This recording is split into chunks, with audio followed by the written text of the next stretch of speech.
our songs tonight. I don't really think it was planned that way, because I don't even know what the message that we were going to play was. But it was another Omaha for me to speak tonight. Another, just in case you don't know, Omaha is a term that Peyton Manning uses to change the play. So we had a plan, we changed it, so we like to say Omaha. But we had a plan to play a video. So I was like, Christian, I might want to speak. I don't know yet. Because, as you know, I've heard the song several times, and just one time it hits me. I'm just like, man. Certain parts of it hit you. I feel like this song could speak to a lot of people that are going through changes in their life. Won't name any of my bros' names out. But that narrows it down a little. But is it me? I think it's me. It might be. Who knows? Go to the church. A little bit of everybody. Let's go on a trip with me for a second. Should I pack a lot? No, you don't have to bring anything. Just gotta bring your attention in your ears, man. That is very true. But anyways, 2013, I graduate high school. I know I want to go to school. Don't know exactly where yet, because I know I love Auburn. So I can go there, but then I have to move away from everybody. I don't want to do that. And I won't get my Zell Miller, which will help me out if I stay in Georgia. So I settle. Go and listen to orientation at West Georgia. They sell me on a UTeach program. I liked it. That was cool. So I accept to go there because I can stay home and stay close and stay here. So I know I wanted to major in mathematics because that's my passion. I love math. Always have, I feel like, since at least middle school, I can guarantee, but probably earlier than that, but I don't remember most of that. So can't give you a guarantee. I like to be precise on a lot of things. So I can definitely say I fell in love with math in middle school because of my teacher. She inspired me, and I get high school and I have another teacher that inspires me more. So the UTeach program doesn't seem so bad. I can inspire people just like I was inspired. So, fast forward 4 difficult years of college. It's no joke. You should really determine if you're going to go, make sure you know what you're going to do. Otherwise, you might end up with debt. Who knows? But graduate, and I have this plan. And as the song said, I've had plans shattered and broken. I had a plan. I was going to graduate, get a teaching job, be on my way, have a car that I can get because I felt like my car wasn't reliable anymore. I had all these things I felt like were going my way. I had planned. I even get some interviews being a teacher. All those kind of fall through. Never got, obviously I'm not a teacher, so it obviously didn't work out. But, you notice the thing I think is I had a plan. I have all this stuff.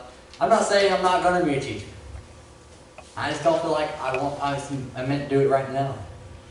Obviously, I'm not meant to do it this school year, because otherwise I would have done it. I even tried to do substituting, that didn't work. So, obviously, I felt like I was trying really hard to push this thing.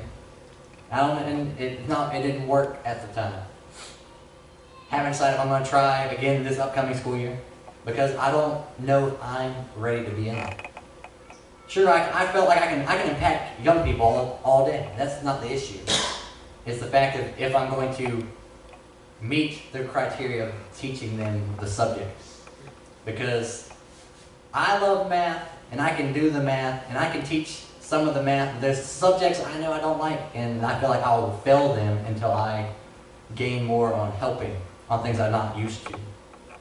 I was too comfortable, put it that way. I was stuck with a lot of teachers that they didn't push me. They let me do what I wanted to do, and I was good at it. But I'm going to pull these lyrics up. That's why I played the video, so you kind of look at it. I'm going to just go ahead and skip to the second verse, because that's the one that I heard. I'm like, man, that speaks to me. It says, I've had plans, shattered and broken. Things I had hoped in fall through my hands. But you have plans to redeem and restore me. You're behind and before me. Oh, help me believe. So when all my plans started falling through, I was quick to say, why is this happening to me? I felt like I was qualified. Felt like I could do the job, and that's not the issue. So why? really, it's because it's me, my agenda. Like I said, I had a whole plan. I had this awesome plan. But as some of my brothers know, plans can get hiccups and detours because sometimes our plans aren't aligning up with what God has in store for us. So you got to think, what am I missing in my walk with God to cause these detours? Am I not doing something He's telling me to do? Am I maybe not being as attentive to Him as I need to? Only you know the answer to that. If you notice the chorus to this song, it says, God, you don't need me, but somehow you want me. That's one of the things we learned at Crystals. He counts on us. He doesn't need us though. That's why we have free will. We have free will to deny Him or to accept Him.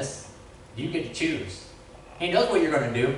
It breaks His heart whenever you deny it. Definitely if you do it for a long period of time. But He loves us that much. Can you imagine how much you have to love someone to let them freely do anything they want? And you know they're not going to choose you, but you still allow them to have the free will in you. That's something. Talk about how God's our champion, but not from violence, not from hate, not from fear. He loves His way. Like I said, a lot of our songs tonight have been on point, like all together. It's something. I'm just amazed at how God lines that up.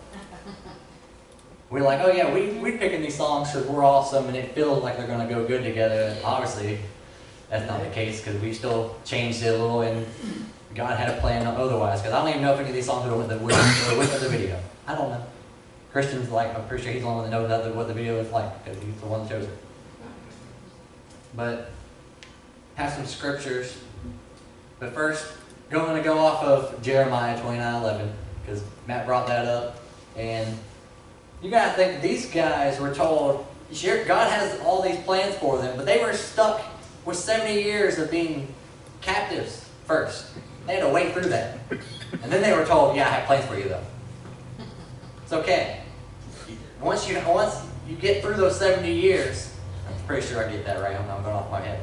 But once you get through those 70 years, just trust I know what I'm doing. And then you'll come to me and you'll praise me and you'll be amazed because you're going to have one of those aha moments is what we called it with teaching. You want those kids to have aha moments, like, oh, they get it. So once you're going through those 70 years, and I pray it's not 70 years for any of us going through something, that's just ridiculous. Once you get through that patch of you probably not doing what you should have been doing, you have that aha moment, now I know why I went through it. Because most likely it's going to be used to help somebody else. I think I heard someone say, your greatest message comes from your hurt, your deepest pain. I don't know, I don't remember where I heard that. I heard that somewhere. The greatest ministry comes from the deepest one. Yeah. I probably heard that at Chrysalis, probably. Bill said it. Bill said it. That's true. But I felt like the last message I did, second last message I did, I had a deep pain and a great message came out of it. And I laid it out here. Now I have another pain of me not having a clue what my future is. And I'm laying it out. This is the message. So now I think it's Matthew 6:25. I think that's where it starts. You know, this is pretty much the same thing as the Jeremiah message, just Jesus' form of it. If you want to really think about it. He's telling them that He has plans for you. If you decide for God, so setting this up, they're saying, hey, are you going to choose between God and money, or you can substitute money with anything that you might put before him. So if you decide for God over everything else, living a life of God worship, it follows that you don't fuss about what's on the table at mealtime or whether your clothes are in fashion, pretty much. There's far more to your life than the food you put in your stomach, more to the outer appearance that your clothes that you hang on your body. There's more to it. Man. It's just what you can bring in, like income-wise. It puts these 5-course meals on your table, or you wear the newest thing ever. It doesn't matter. Next. Look at the birds. Free and unfettered, not tied down to a job description, careless in the care of God. And you count far more to him than birds. Does that not tell you that the birds can do all this stuff, they don't have a care in the world, and he loves us more than that? Man. Come on. I don't think the birds have free will, guys. I think that's unique. Yeah. They got to do whatever. They have instinct. We are free to do whatever, and he still sees us more than something that he loves. Has anyone by fussing in front of a mirror ever gotten taller by so much of an inch? You look at the mirror and you're like, man, I'm not 5'6", I'd rather be, but I'm 5'5". You fuss, you yell at yourself in the mirror, you're going to grow taller? Yeah. Yeah, that's not how it works. So, what that's saying is I can look at myself all day and be like, how come you weren't good enough to get the job at X, Y, and Z? But is that going to do anything about it? Yeah. Probably not. No. Me plus myself ain't going to do anything, really. All this time and money wasted on fashion, do you think it makes that much of a difference? Instead of looking at the fashion, walk out into the field and look at the wildflowers. They're never primed or shopped, but have you ever seen color and design quite like it? The 10 best dressed men and women in the country look shabby alongside them. Oh, yeah. I just said, hey, your fashion ain't nothing to what God has created. You ever wonder why they put flowers on dresses? I mean, why they have these landscapes of pictures of nature? Because there's nothing like it. Nothing. Just like there's nothing like us, so why do we try to be like other people? Man. I don't know, that was not even what my message is, but that's where I went. I don't know why. That's free. Yes, that's free. I'm speaking of that free. The one thing I've heard somewhere is, everyone else is taken, but you. You can't be someone else. Everyone else is taken. That's right. You don't got really a choice. I can't be Christian. Christian's already Christian. I gotta be me, because everyone else is me. Anyways, if God gives such attention to the appearance of wildflowers, most of which are never even seen, don't you think he'll tend to you, take pride in you, do his best for you? Question. What I'm trying to do here is get you to relax. To not be so preoccupied with getting so you can respond to God's giving. That's where I was. I was so distracted by getting all these things, getting my teaching job, getting the new car, getting any of the stuff, I didn't stop and think about what he's trying to give me. Because up to that point, I'd never had any type of work experience other than what I do here and what I do at Chrysalis. I've never had to deal with people in the real world, really. Other than at school, that doesn't really teach you anything other than how to avoid ignorant people. I mean, that's what I did. I was in all advanced classes, so all the advanced classes go together.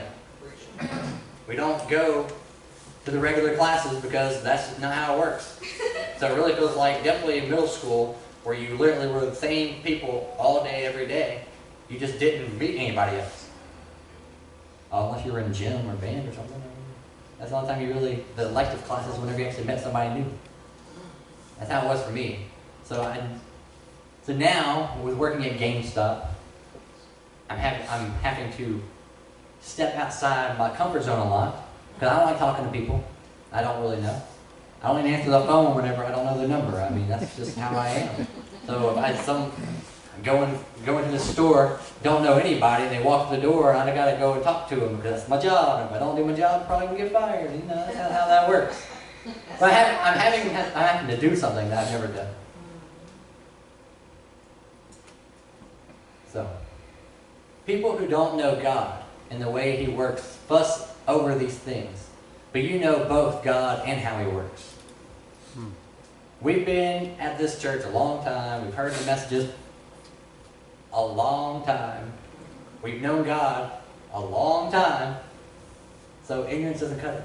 You can't say, oh, we didn't know that's how God works. I mean, we do. Amen. You know how many times like, oh, I didn't know. Yes, you did. You did. Don't even try to give that excuse. Oh, say steep your life in God's reality. Yep. Steep your life in God's reality, God initiative, God provisions. Don't worry about missing out. You'll find all your everyday human concerns will be met. You know, that's true. I'm going to find something because I know I'm not staying at GameStop. Retail is not going. I'm going to do the rest of my life. I can't do that because I'm not using my math as nearly as much as I'd like to. It became my passion for a reason. Right. So I'm going to find something to use it. Whether it's teaching or not, I don't know. Like I said, I don't know the plans God has for me. People can tell me that I'm meant to be a teacher, but then that's them talking. I haven't heard anything about what I'm supposed to be from God because, you know, like I kind of shared this morning, I've been out of tune with that. Come on. I've been concerned with everybody else's needs and problems. I haven't looked at myself. Come on. Come on. That's important. Amen. I barely even look at myself when I brush my hair. I don't even know if my hair looks good half the time I walk out, but I don't look at myself. I'm both figuratively and literally. I don't look at myself. Why? Because I've just been avoiding it. I don't want to think about it. I just want to move. I just kept doing what I was doing because I felt like that's what I needed to do. Here's one more verse and go through 34. Give your entire attention to what God is doing right now. And don't get worked up about what may or may not happen tomorrow. God will help you deal with whatever hard things come up when the time comes. That is plain as day. If you don't know what that means, please ask somebody because I feel like it's clear. I'm just saying that don't worry about what tomorrow holds. You know, we learned that the best time to pray is now. The best time to listen to God is probably right now. If God's talking to you, you might want to listen to Him. Otherwise, He might trip you. I don't know. He might trip you up off your path that you thought that your path, not His. You know, I know this is not the hour-long message that we had on the video that ready to play, but it's what I had on my heart, and I felt like it needed to be shared. Amen. So, just like I said, the song spoke to me, and it really got me saying where I wanted to, share this. Share, because I know a lot of y'all know a lot of this about me. Like, hey, he was going to be a teacher, but he's not, and all the things. But I hadn't shared quite how I felt about it. That's what I'm trying to do tonight. That it got me down, I know. I think a lot of the times when you have a plan that doesn't go the way you think it's going to get you down just a little bit. I get an amen for my two brothers that are experiencing that. At least them two. Amen. Because no one wants to be demoted. I can guarantee you that. No one wants to lose money. Amen. No one doesn't want their future to go the way they think it's going to go. But sometimes what you think is just not quite right. Amen. This is the wisdom I'm trying to give y'all about that getting ready to go to your senior year. That don't rush into something without consulting God first. He's the best advisor you can ever get. Amen. You got guidance counselors, but they're nothing compared to what God is. Well, yeah, I forgot. High school guidance counselors aren't really much of anything other than college ones are though. They try to help you a lot more. They try to do their job, but they have a lot of responsibility, so they do more than just counsel you guys. So that's what I got. I think we're gonna do Glorious Day now. So before we do Glorious Day, Papa, want to say something? Address anything? Always want to give the pastor the floor before we close.